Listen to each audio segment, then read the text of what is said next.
au troisième titre à la une de l'actualité aujourd'hui.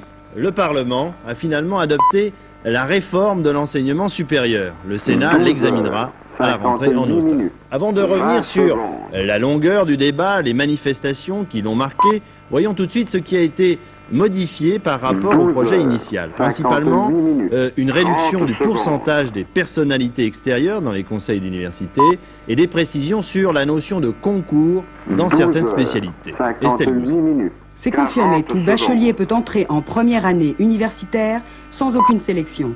Mais désormais, il s'inscrit dans l'université de son choix, compte tenu des capacités d'accueil de l'établissement. Tout titulaire du diplôme de fin de deuxième année entre normalement en troisième année.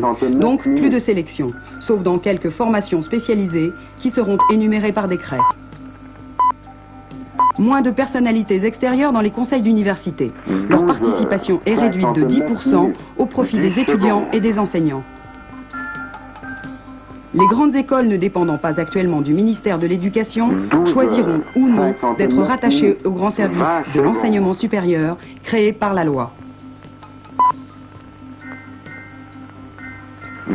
Du côté des étudiants de gauche, comme à la coordination nationale contre la loi Savary, chacun campe sur ses positions. Nous pensons qu'il y a des évolutions qui sont positives. D'abord sur le problème de la sélection, sur le fait qu'il y avait un concours prévu entre le premier et le deuxième cycle, c'est-à-dire une sélection au bout de 2 ans d'études.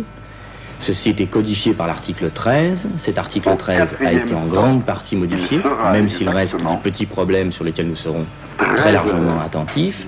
Il y avait une sélection qui pour nous était antidémocratique parce que cela ne permettait pas à l'ensemble des étudiants d'avoir une véritable qualification et de masse.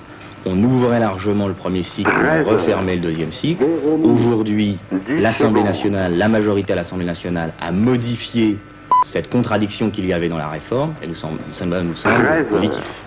La coordination nationale, en tout cas, au contraire d'autres syndicats étudiants, l'a rejeté dès le début dans sa totalité.